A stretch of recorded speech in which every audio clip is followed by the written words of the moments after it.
Assalamualaikum warahmatullahi wabarakatuh. Al-Fatihah. Anna Allah ya'fu anna wa 'an walidina wa 'an auladina wa 'an masyaikhina wa 'an muallimina wa 'an ahli al-huquq 'alaina wa 'an jami'il muslimin wa anna Allah yarzuquna al-futuh wal muluk wal rusuk wa salah al-jasad wal ruh wat taubatan nasuh. Anna Allah yarzuquna al-'ilma wal 'amal wa yahfazuna min az-zayg waz zalal wa anna Allah bijahi sayyidina wa nabiyyina Muhammadin sallallahu alaihi wasallam yaghfiru dzunubana wa yuzhibu anna ghaiza qulubina wa yujirana min mudillatil fitan ma zahara minha wa batan wa anna Allah yarzuquna al-qabul wal iqbal wal fawz العالمين في الدين والدنيا والآخرة وأن الله يصلح العباد والبلاد ويرحم العباد والبلاد وأن الله يحفظ علينا دين الإسلام والإيمان ويختم لنا بالحسنى في خير واللطف وعافية وإلى هدنا بالمصطفى رسول الله صلى الله عليه وسلم. الفاتحة. أعوذ بالله من الشيطان الرجيم. بسم الله الرحمن الرحيم. الحمد لله رب العالمين الرحمن الرحيم مالك يوم الدين إياك نعبد وإياك نستعين اهدنا الصراط المستقيم صراط الذين أنعمت عليهم غير المغضوب عليهم ولا الضالين آمين. الحمد لله رب العالمين الصلاة والسلام على أشرف الأنبياء والمرسلين سيدنا ومولانا محمد وعلى آله وصحبه أجمعين. قال رب اشرح لي صدري ويسر لي أمري واحلل عقدة من لساني يفقهوا قولي.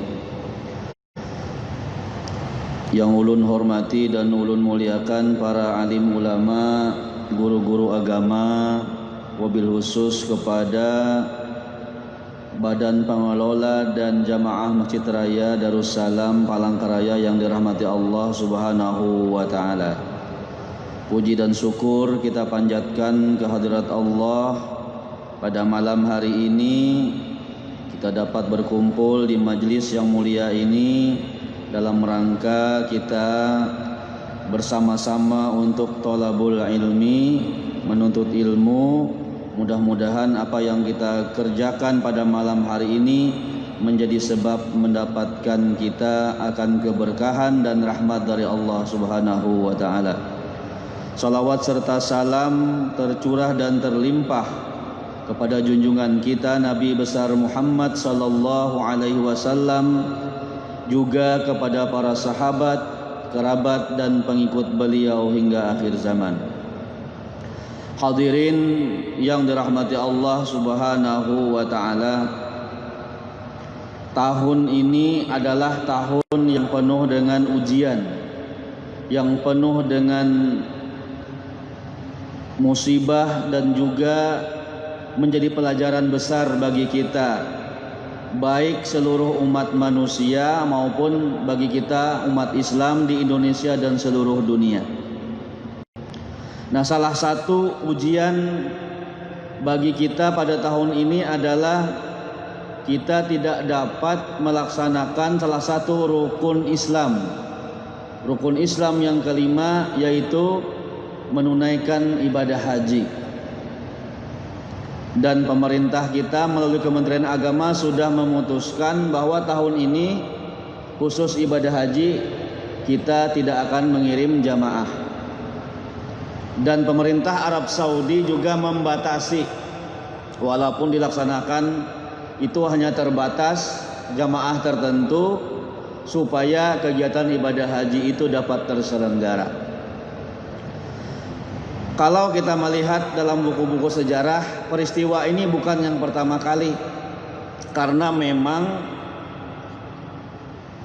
sejak zamannya para tabi'in dan juga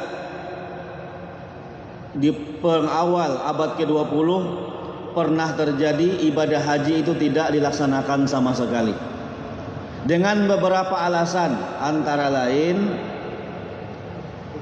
ada yang karena bencana alam, ada yang karena wabah, Ada yang karena konflik peperangan pada waktu itu, yaitu ketika dikuasai oleh sekelompok Syiah yang ekstrim, sehingga kemudian waktu itu Mekah dan Baitullah ditutup total, tidak diselenggarakan ibadah haji. Nah, jadi ini bukan yang pertama kali kita khususnya dari Indonesia dan negara-negara lain tidak bisa melaksanakan ibadah haji itu.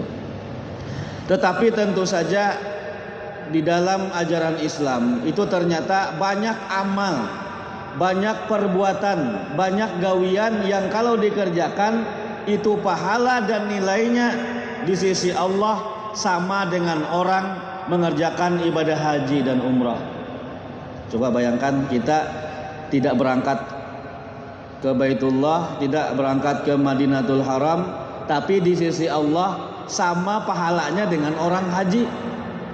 Ini kan luar biasa keadilan Allah Subhanahu wa taala. Hadirin yang dirahmati Allah Subhanahu wa taala, apa saja pekerjaan tersebut? Yang pertama adalah zikrullah, zikir kepada Allah Subhanahu wa taala setiap sehabis salat. Zikir yang seperti apa? Nah, ada sekelompok sahabat datang kepada Rasul, kelompok muhajirin ansar, orang-orang yang termasuk orang-orang yang dalam ekonomi lemah, orang-orang miskin datang kepada Rasul. Wahai Rasul, ujar Nabi, ada apa wahai para sahabat? Ujar sahabat Nabi ini, enak sekali wahai Rasul, itu sahabat-sahabat yang banyak duitnya. Dengan duitnya itu mereka bisa haji, bisa umroh. Nah, ya kalau lah mungkin kayak ayahanda Haji Patah, Haji Abu. Wah, itu adanya tiap tahun lagi, hendak tiap bulan tulah kan umroh. Ya kalau lah sendirilah. Nah, itu. Tawa bersedekah, hendak berapa aja menyumbang. Subuh Jumat misalnya bawa ke tempat kandangan kan, ayo mentraktir misalnya. Nah, itu ada duitnya nyaman kan. Nah, itu kalau sembahyang, puasa kata para sahabat sama. Kenapa? Sembahyang, puasa tidak bayar, gratis. Tapi kalau sudah melaksanakan haji, zakat, jihad, kami tidak bisa wahai Rasul. Kenapa? Karena itu membutuhkan duit. Adul, ada duit urusan lancar gitu kan. Nah, rupanya Nabi ini paham nih. Lalu apa kata Rasulullah? Ala adullukum ala syai'in tudrikuna bihi man sabaqakum wa tasbiquna bihi man ba'dakum. Maukah kalian aku ajarkan, aku berikan amalan yang kalau kalian kerjakan itu maka kalian akan memperoleh derajat, mendapatkan nilai seperti orang-orang kaya tadi, seperti orang-orang berhaji, umrah dan jihad fisabilillah. Apa kata para sahabat? Qalu bala ya Rasulullah. Inggih wahai Rasul, kami mau. Apa kata Rasul? Tusabbihun wa tahmadun wa tukabbiruna khalfa kulli shalah salasan wa salasina marrah. Kalian setiap habis salat 5 waktu membaca subhanallah 33 kali, alhamdulillah 33 kali, dan Allahu akbar 33 kali. Maka di sisi Allah nilainya, pahalanya, gawiannya setara sebanding dengan orang yang berangkat haji dan umrah dan jihad fisabilillah. Coba bayangkanlah, itu kasih sayang Allah lawan kita. Jadi adil, yang berduit kawat ulak umrah, kawat ulak haji. Ya kalau lah nang kada berduit pun masih ada kasih sayang Allah, Pak. Walillahi 'alan nasi hajjul baiti man istata'a ilaihi sabila. Kewajiban melaksanakan haji itu hanya man istata'a ilaihi sabila, yang punya kemampuan atau istita'ah. Apa itu istita'ah? Istita'ah itu menurut para ulama pertama mampu hartanya. Ya kan? Ada BPH-nya, biaya perjalanan haji atau bahari ONH, ongkos naik hajinya ada. Wayah ini banyak orang kawa menyetor, tapi kadang-kadang menunggu pulang antriannya lah. Ada haji backpacker kah? Oh, itu ada juga. Nah, yang kedua adalah mampu fisik. Yang ketiga adalah terjaminnya keamanan dan kesehatan. Nah, ini yang sekarang kita alami itu tidak ada jaminan keselamatan karena corona ini persis seperti makhluk gaib ini, tidak kau ditebak. Nah, sehingga untuk menjaga darul mafasid muqaddamun ala jalbil masalih, menghindari kemafsadatan diutamakan daripada memperoleh kemaslahatan tadi, maka kemudian diputuskanlah untuk pada tahun ini tidak dilaksanakan ibadah haji. Berarti istitoah dari aspek keselamatan dan kesehatan tidak tercapai di situ. Nah, di situ. Nah, jadi ini tadi amaliyahnya subhanallah, alhamdulillah, dan kemudian Allahu Akbar. Sepertinya ringan, tapi kalau dikerjakan itu bisa berat. Apalagi kalau misalnya TV-nya rame, siaran sepak bola, film, itu habis salam bisa langsung hilang orangnya. Kada ingat lagi berzikir, ya kalau lah berdoa aja kada ingat, mendoakan kuitan. Nah itu jadi subhanallah, alhamdulillah, itu amalah yang luar biasa. Itu kalau dikerjakan tadi pahalanya. Nah itu. Kemudian kata Rasulullah, siapa yang membaca subhanallah, alhamdulillah, dan Allahu Akbar 33 kali, dan yang ke-100-nya dia genapkan dengan la ilaha illallah wahdahu la syarikalah, lahul mulku wa lahul hamdu yuhyi wa yumitu wa ala kulli syai'in qadir, maka diampuni dosanya walaupun seperti buih di lautan. Nah itu. Jadi yang kita kerjakan selama ini itu adalah dikerjakan oleh para sahabat, dikerjakan oleh para nabi, dan di samping dapat pahala, tadi jaminannya juga adalah mendapatkan pengampunan dosa dari Allah Subhanahu wa taala. Itu yang pertama. Ini Ustaz Hasan isanya jam berapa? Sendiri. 46. Jadi yang pertama tadilah kita banyak berzikir. Yang kedua, ujar Rasulullah sallallahu alaihi wasallam, amaliyah yang nilainya sama dengan orang haji dan umrah. Siapa yang sholat subuh berjamaah, kemudian dia duduk berzikir, qa'ada yazkurullah hatta tal'as syamsu, sampai dengan terbit matahari waktu isyraq. Nah, zikir itu apa? Zikir itu luas. Pertama, ada zikir yang kita gawi masing-masing habis maghrib itu la ilaha illallah wahdahu la syarikalah lahul mulku wa lahul hamdu yumitu wa ala kulli syai'in qadir. Nah, itu ujar Rasulullah, siapa yang membacanya 10 kali setiap habis sholat subuh dan isya, maka akan dihapus 10 kejahatan maksiatnya, diangkat 10 derajatnya, dan dia akan mendapatkan kebaikan dari sisi Allah Subhanahu wa taala. Nah, kemudian zikir yang kedua apa? Termasuk membaca salawat, termasuk orang membaca Al-Quran itu zikir juga namanya.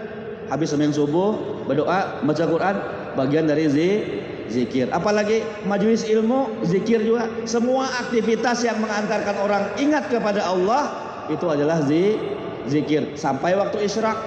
Isyraq itu apa artinya? Waktu terbitnya matahari.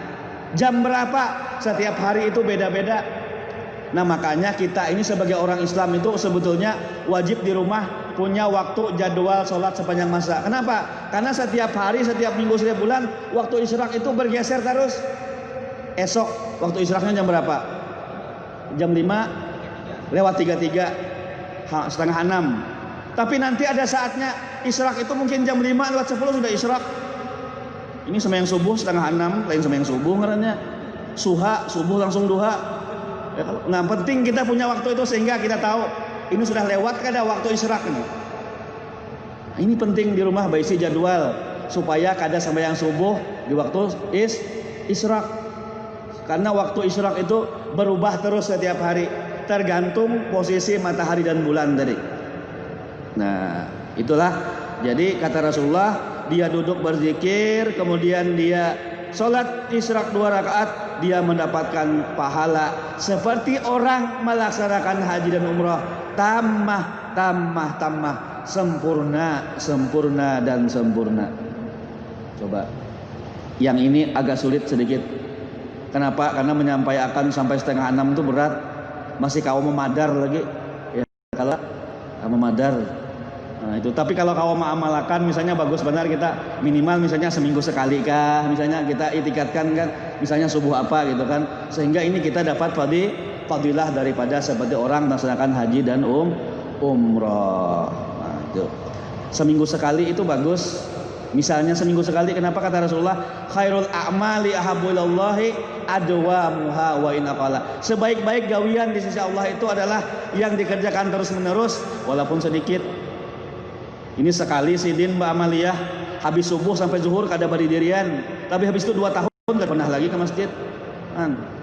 Walaupun sedikit seminggu sekali, tapi selalu istiqomah tuh bagus. Sama orang bersedekah, sekali bersedekah 2 juta, tapi habis itu 20 tahun gak pernah lagi bersedekah sidin. Bagus orang setiap hari 5.000, tapi tiap hari. Itu lebih disukai Allah Subhanahu wa taala. Nah, itu yang kedua. Tadi yang pertama membaca subhanallah, alhamdulillah, Allahu akbar 33 kali sama nilainya dengan haji dan umrah. Yang kedua ini adalah zikir setelah habis salat subuh sampai waktu isyraq. Salat isyraq 2 rakaat sama seperti orang haji dan umrah sempurna kata Rasulullah. Yang ketiga kata Rasulullah sallallahu alaihi wasallam, orang yang mendapatkan keutamaan nilainya seperti umrah adalah yang kita kerjakan malam ini. Apa? Hadir di majelis ilmu, hadir di majelis taklim. Man ghada ilal masjidi la yuridu illa ayata'allama khairan aw yu'allimahu kana lahu ka ajri hajjin tamatan hajjatuhu kata Rasulullah. Siapa yang berangkat ke masjid, siapa yang berangkat ke musholla, siapa berangkat ke majelis taklim dengan tujuan belajar kebaikan atau dia mengajarkan kebaikan, tuan gurunya dapat juga kebaikan, orang yang mendengar dia juga, maka dia akan mendapatkan pahala haji yang sempurna hajinya, ujar Rasulullah sallallahu alaihi wasallam dalam hadis riwayat Imam At-Tabrani dalam kitab Al-Mu'jam Al-Kabir. Nah, coba inilah keutamaan orang yang menuntut ilmu. Ini mudah-mudahan kita bisa istiqomah lah. Kayak apa Ustadz? Ulun misalnya menonton di Facebook aja langsung, kayak apa kira-kira? Itu urusan Allah Subhanahu wa taala itu. Ya kalau lah sidin hendak memberikan pahala, yang jelas orang datang ke masjidnya itu sudah dapat pahala belain ya kalau. Nah, itu datang itu ada usaha kada? Ada usaha. Nah, itu yang Allah nilai itu susah payahnya datang ke masjid. Nah, itu walaupun ma la yudraku kulluh la yutraku kulluh. Kalau tidak bisa mendapatkan yang sempurna, jangan ditinggalkan yang kada sempurna. Jangan misalnya ulun kada hadir di malam tadi ke masjid, kada usah nonton di Facebook, jangan sampai kayak itu. Artinya apa? Nang kada kawan digawi sempurna, separohnya barang dapat ya, kalau jangan sampai ditinggal seberataan. Nah, itu. Nah, ini menuntut ilmu. Makanya ada hadis Rasulullah, kun aliman, jadilah kalian orang yang berilmu. Kalau tidak, au muta'alliman, atau orang yang menuntut ilmu. Nah, ini nih bagi para mahasiswa, bagi para pelajar itu luar biasa lah. Yang ke majelis taklim, ke pondok pesantren, man kharaja fi talabil ilmi fahuwa fi sabilillahi hatta yarji'a. Siapa yang keluar dari rumahnya dalam rangka niatnya menuntut ilmu, fahuwa fi sabilillahi hatta yarji'a. Dia di jalan Allah sampai dia pulang. Anak kita tuh lah ke pesantren atau kemana kah? Niatnya menuntut ilmu, berarti selama dia berada di tempat menuntut ilmu, dia fi sabilillah. Seandainya pun nauzubillah min dzalik misalnya meninggal dunia, di situ dia mendapatkan seperti orang fi sabilillah. Nah, ini penghargaan Islam itu luar biasa lawan orang yang menuntut ilmu. Nah, itu yang ketiga. Yang pertama tadi adalah zikir habis sholat 33 kali tadi. Yang kedua adalah zikir habis yang subuh waktu isyraq. Yang ketiga adalah haji masih ilmu. Yang keempat apa? Yang keempat adalah sholat berjamaah. Nah, kita berapa sudah tadi? Ayo kita masuk kategori yang berapa sudah levelnya? Pertama sholat apa? Zikir 33 kali sudah dapat. Ya Allah lah. Yang kedua, insya Allah hadir di majelis ilmu dapat sudah. Yang ketiga nih, berarti 3 kali berhaji sudah nih malam ini. Ya Allah, sholat berjamaah. Ujar Rasulullah, tidakkah Allah memberikan kepada kalian pahala sholat isya berjamaah sama dengan ibadah haji? Nah, isyanya berjamaah. Dan sholat subuh berjamaah sama dengan umrah. Nah,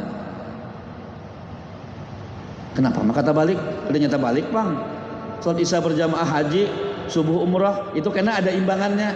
Apa imbangannya? Ada hadis lain. Ujar Rasulullah, siapa sholat isya berjamaah seakan-akan dia mendapatkan pahala seperti orang sholat setengah malam. Siapa yang sholat subuh berjamaah seakan-akan dia seperti orang sholat satu hari penuh. Imbang kalau? Nah imbang. Isya berjamaahnya dapat pahala seperti orang berhaji lawan setengah malam. Subuhnya sama dengan orang sembahyang seharian penuh dengan sholat umrah. Coba ini luar biasa. Tapi jangan dibaca catat lah.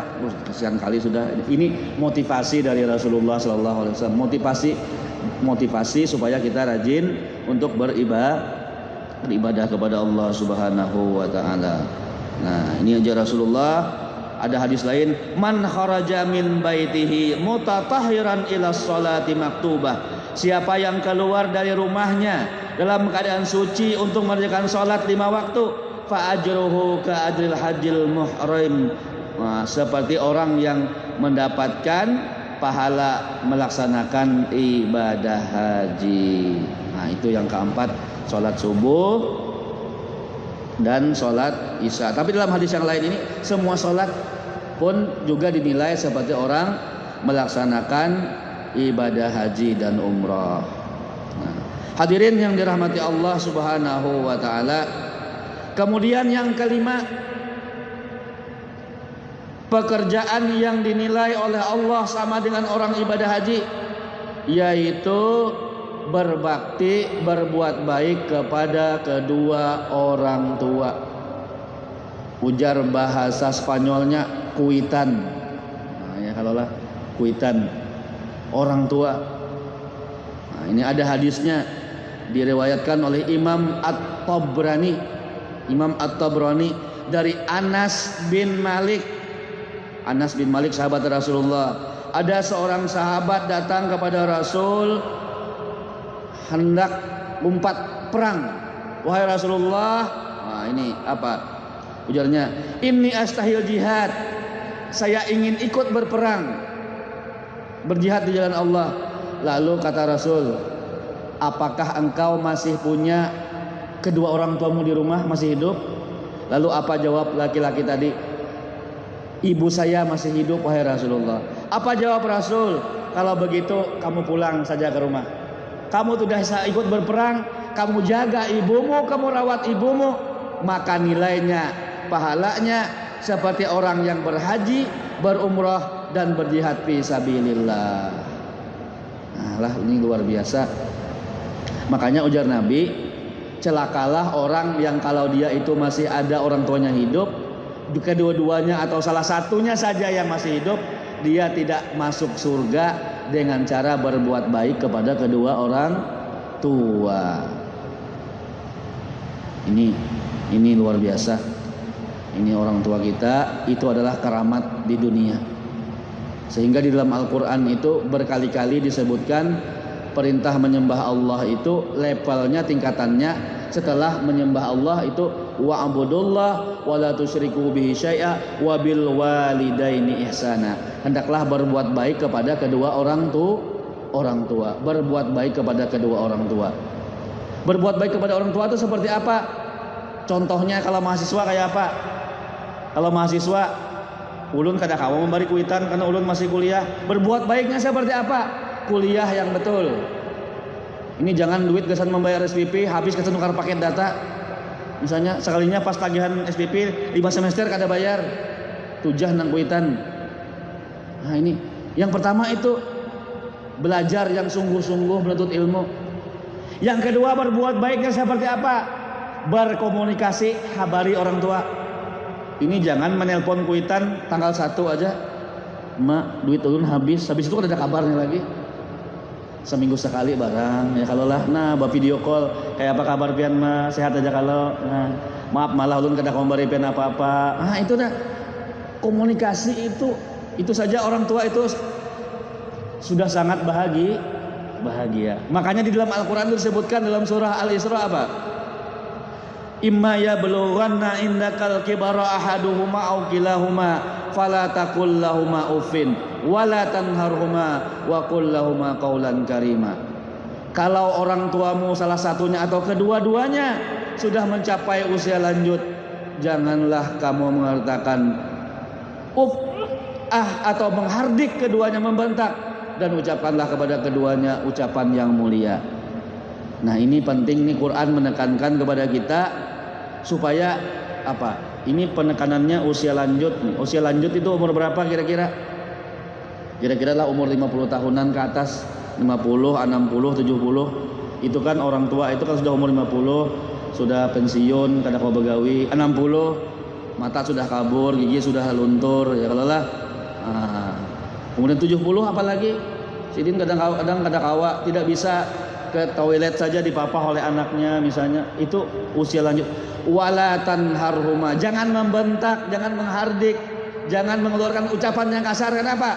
Karena semakin tua usia orang tua kita itu, ujar bahasa anak sekarang, semakin semakin sensitif. Seminggu aja kita kadang menelpon tuh lain sudah tuh. Inilah anakku ini mentang-mentang sudah kadingat lagi lawan kuitan. Nah, itu. Lah, ini penting nih. Kenapa? Orang tua itu semakin tua semakin sensitif, pengen diperhatikan. Minimal kalau kita kadang mau mengirim duit, telepon barang para hari raya nih misalnya. Ya kalau lah. Apalagi kalau mengirim kuponnya, misalnya kan. Nah, ini. Ulun kalau murid baik kena ini, ulun kirim dagingnya. Wah, ya kalau lah. Nah, itu luar biasa itu. Jadi menjaga perasaan orang tua itu penting.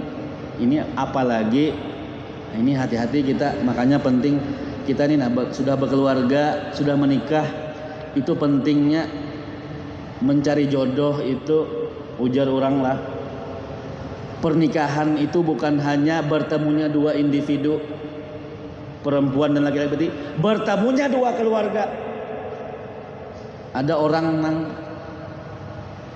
cerai itu bukan, mohon maaf, bukan karena berkelahi lawan laki bini, tapi kita cocok lawan mintuha, ya kalau lah. Nah, ini. Jadi penting kita mencari jodoh itu. Ya ini hormat kada dengan kuitan kita. Kita pun harus hormat dengan mintuha, imbang. Nah, ini. Sehingga orang tua kita itu nyaman dengan minantu kayak anak, ya kalau lah. Ini setahun kada pernah menelpon mintuha, anaknya aja yang ya kalau lah. Ini penting ini. Ini orang tua kita, wala tanharhuma. Ini perasaan orang tua kita, senang kuitan kita itu itu luar biasa ini. Inilah taat kepada orang tua, berbakti kepada kedua orang tua itu sama dengan haji dan umroh. Ini nang sudah berisi, nang masih jaga orang tua kita baik-baik. Kalau orang tua kita sudah meninggal dua-duanya, maka kata Rasulullah kepada sahabat Nabi, kalau orang tua sudah meninggal, ada 4 cara bagimu untuk berbakti kepada kedua orang tuamu. Yang pertama adalah as-salatu alaihima, doakan selalu kedua orang tuamu. Yang kedua al-istighfaru lahuma, mohon ampunkan untuk kedua orang tua. Nah itu, makanya doa setiap habis sholat, Rabbi ghfirli wa liwalidayya, itu penting kita doa. Mengirim surah Al-Fatihah, bersedekah untuk orang tua. Ada seorang sahabat datang kepada Rasul, wahai Rasul, kalau ulun bersedekah untuk orang tua ulun sudah meninggal, kayak apa? Kata Rasulullah, akan disampaikan pahalanya. Coba bayangkan, kita hari Jumat misalnya kita, nah ini duit 20.000, 10.000-nya kesan ulun, 10.000-nya kesan almarhum gitu. Wah, itu luar biasa. Lah, itu bakti kita kepada orang tua. Itulah makna hadis Nabi yang apabila iza mata benung adama, kalau manusia itu sudah meninggal, putus amalnya, in qata'a amaluhu, tidak bisa lagi dia mengerjakan kebaikan kecuali 3 jalannya. Yang pertama sedekah jariyah, dia menyumbang untuk masjid, untuk panti asuhan, untuk 3 Al-Quran, jalan bahagia. Yang kedua adalah ilmu yang bermanfaat, dia mengajarkan orang lain kebaikan, apakah dia sebagai guru atau apakah dia mengajarkan apa saja. Yang ketiga awwaladin sholihin yad'ulah, dia punya anak, cucu, keturunan yang baik yang mendoakan dia, yang bersedekah untuk dia, itu akan menyampaikan pahalanya. Ada hadis, ibu-ibu, bapak-bapak hadirin yang dirahmati Allah, ada hadis sahih. Dalam sebuah hadis itu apa? Di akhirat itu ada dua orang ibu bapak yang dia heran dipakaikan pakaian yang sangat indah dan mulia. Lalu bertanya kepada Allah, ya Allah, kenapa kami dimuliakan, dihormati seperti ini, padahal kami ini lain orang alim, lain orang ahli ibadah? Ujar Allah apa? Ini karena ikam berdua baisi anak cucu yang rajin mendoakan selama hidup di dunia. Coba bayangkan, berarti doa kita tuh sampailah. Apa yang kita baca untuk sampai kenapa? Apa gunanya Allah mendalam Al-Quran apa? Rabbana ighfir lana wa li ikhwanina alladzina sabaquna bil iman. Ampunilah untuk kami dan untuk saudara-saudara kami yang telah mendahului kami yang seiman. Nah, itu berarti apa yang kita baca itu akan disampaikan pahalanya kepada orang yang sudah meninggal. Nah, ini insya Allah kalau kita melakukan yang demikian untuk orang tua kita, maka anak cucu kita pun akan melakukan yang demikian juga untuk kita kalau kita sudah meninggal dunia. Nah, hadirin yang dirahmati Allah Subhanahu wa taala, itulah beberapa amaliyah yang insya Allah kalau kita kerjakan, maka dalam pandangan Allah nilainya, pahalanya, kebaikannya kalau kita kerjakan dengan ikhlas, maka akan mendapatkan pahala seperti orang berhaji dan umrah. Tapi bukan berarti kalau kita mengawin itu lalu kita kada lagi berhaji, kada. Tetap itu adalah bonus dari Allah Subhanahu wa taala. Tadi perbanyak zikir lah, habis sembahyang subuh itu ada bonusnya, membaca subhanallah, alhamdulillah, Allahu akbar, kemudian salat berjamaah, lalu kemudian dia taat kepada orang tua, kemudian dia hadir di majelis ilmu. Itulah amaliyah-amaliyah yang selalu akan mendapatkan ganjaran yang luar biasa dari Allah Subhanahu wa taala. Nah, kira-kira itu yang bisa ulun sampaikan. Mudah-mudahan ini kita dengan berkah minggu depan, Jumat depan kita melaksanakan Hari Raya Idul Adha, wabah virus corona ini segera akan diangkat oleh Allah Subhanahu wa taala. Hadirin, sebenarnya virus ini salah satu tujuan Allah itu apa? Tujuan tersembunyinya apa? Supaya kita ingat betapa nikmatnya kesehatan. Itu yang pertama. Yang kedua, supaya kita bersyukur betapa nikmatnya kebebasan dan kemerdekaan. Coba kita kada kau kemana-mana, kada kau bersalaman nang bebas, itu kayak orang terjajah kan akhirnya. Nah, itu supaya ujar Rasulullah, nikmatani maghbunun fi makatsirun minan nas as-sihhatu wal faragu. Dua nikmat yang sering orang menganggap remeh, nikmat sehat, yang kedua adalah al-faragu, waktu luang atau waktu kebebasan atau kemerdekaan. Coba kalau orang sudah masuk di penjara itu, kesiannya lah, hendak keluar aja menyuap dulu ya kalau lah. Itu luar biasanya nikmat kebebasan itu. Demikian, kurang lebihnya mohon maaf. Wassalamualaikum warahmatullahi wabarakatuh. Assalamualaikum. Waktu kurang lebih 8 menit. Kalau bapak-bapak ada yang bertanya, dipersilakan Pak.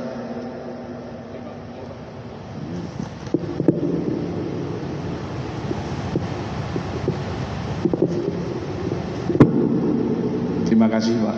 Assalamualaikum warahmatullahi wabarakatuh. Waalaikumsalam warahmatullahi wabarakatuh. Saya ada mendengar Pak Ustaz, kalau yang namanya istighfar dari anak itu, walaupun tidak diniatkan untuk orang tua, itu akan nyampai kepada orang tua.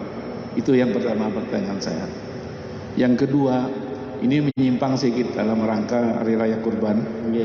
Itu apa saja sih bagi yang berkorban ini yang tidak boleh harus apalagi misalnya motong kuku, rambut.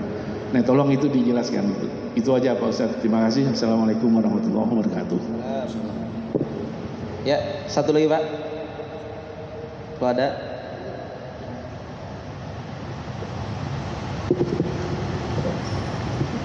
Ya, Assalamualaikum warahmatullahi wabarakatuh. Waalaikumsalam. Saya mau bertanya tentang berbakti kepada orang tua. Gimana kalau orang tua beda agama, gimana kita berbaktinya? Sedangkan yang orang tua yang lelakinya udah meninggal, yang perempuannya beda agama lagi, gimana kita berbaktinya? Ya cuma itu. Assalamualaikum warahmatullahi wabarakatuh. Ya, baik. Yang pertama tadi doa istighfar, kayak istighfar dari anak untuk orang tua. Nah, itu tidak kita niatkan ada orang tua kan. Jadi anak aja yang istighfar, katanya orang tua tetap apa itu? ya. Memang kalau kita kembali kepada ajaran agama kita, kalau untuk orang tua itu ada doanya kan, Rabbighfirli wali walidayya warhamhuma kama rabbayani shaghira. Itu doa yang diajarkan oleh Al-Quran dan dari Rasulullah Sallallahu Alaihi Wasallam. Nah itu kalau orang banyak udah Rabbana ighfir lana dzunubana wali walidina warhamhum kama rabbawna shighara. Misalnya itu kalau doanya untuk orang banyak. Nah itu yang saya kira harus disebut lah untuk orang tua kita. Nah tapi memang ada pekerjaan lain yang itu tidak secara langsung menyebabkan orang tua mendapatkan derajat tadi apa? Kalau anaknya ini menjadi orang ahli Quran, itu karena di akhirat orang tuanya akan dipakaikan mahkota kan dalam hadis itu. Terkejut orang tuanya, kenapa kami ini bukan orang ahli ibadah? Kenapa kami punya keistimewaan seperti ini? Karena engkau punya anak yang ahli Al-Quran. Nah itu diantaranya kalau kita punya anak itu anak yang soleh, pak ibadah, insya Allah orang tuanya juga akan mendapatkan barokah lah orang itu kan sapaannya juga daripada kebaikan anaknya itu. Tapi kalau untuk orang tua tadi tetap didoakan Rabbighfirli wali walidayya. Kalau ada hafal doa bahasa Arabnya, bahasa Indonesia. Kalau ada bahasa Dayak, bahasa Banjar, Allah paham aja seberataan. Nah itulah. Nah bagaimana mendoakan orang tua yang beda agama? Nah kalau dia masih hidup, doakan mudah-mudahan Sidin mendapatkan hidayah. Nah itu. Tapi kalau sudah meninggal, nah ini kalau dalam ajaran agama kita, Nabi Nuh dalam Al-Quran mendoakan kepada anaknya, ditegur oleh Allah, innahu laisa min ahli, wahai Nuh, laisa, dia itu anakmu bukanlah dari keluargamu. Maksudnya dia itu bukan sudah keluar daripada ajaran agama. Nah itu kalau dalam dalam ajaran Al-Quran itu, dalam ajaran Al-Quran itu.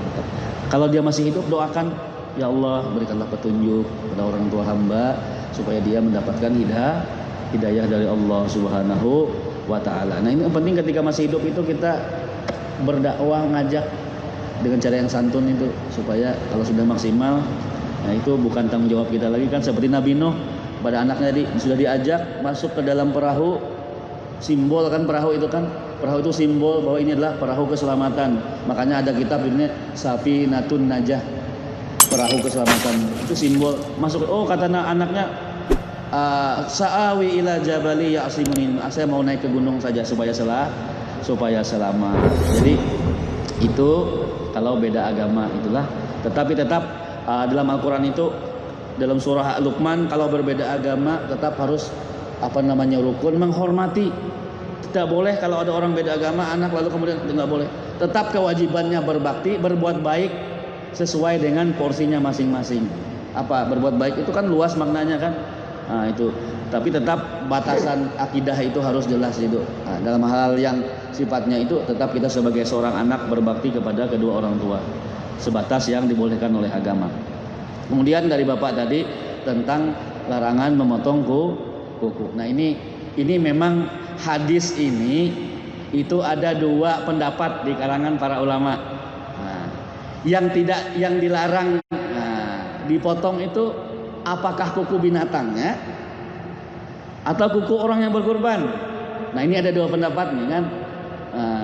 Kenapa?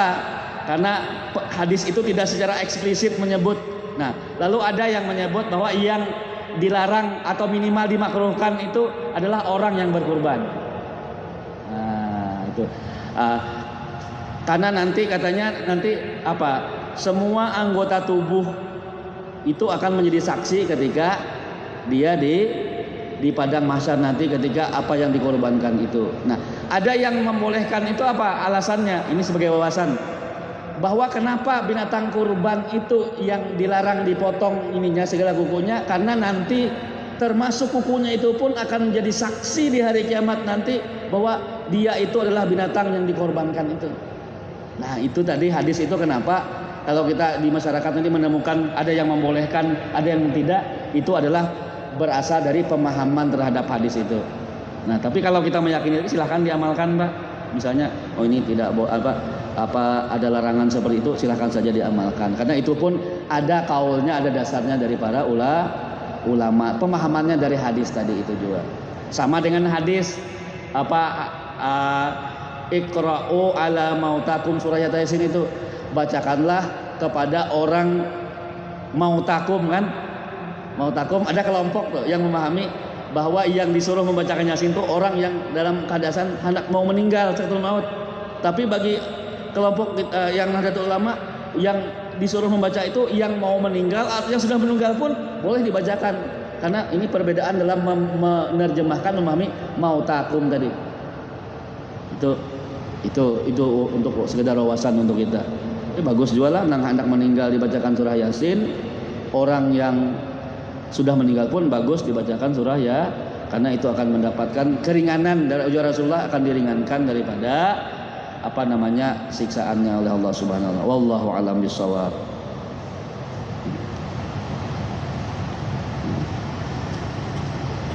Al-Fatihah. Bismillahirrahmanirrahim. Alhamdulillahirabbil alamin. Arrahmanir rahim. Maliki yaumiddin. Iyyaka na'budu wa iyyaka nasta'in. Ihdinas siratal mustaqim. Siratal ladzina an'amta 'alaihim ghairil maghdubi 'alaihim waladdallin. Amin. Bismillahirrahmanirrahim. Alhamdulillahirabbil alamin. Assalatu wassalamu ala asyrafil anbiya wal mursalin wa ala alihi washabbihi ajma'in. Allahumma anfa'na bima 'allamtana wa 'allimna yanfa'una wa zidna 'ilma warzuqna fahma. Allahumma ja'al jam'ana hadza jam'an marhuma wa tafarruqana min ba'dihi tafarruqan ma'suma. Rabbana taqabbal minna innaka antas samiul 'alim wa tub 'alaina innaka antat tawwabur rahim. Rabbana atina fid dunya hasanah wa fil akhirati hasanah wa qina 'adzabannar. Sallallahu ala sayyidina Muhammad wa ala alihi wa sahbihi wasallam. Walhamdulillahirabbil alamin.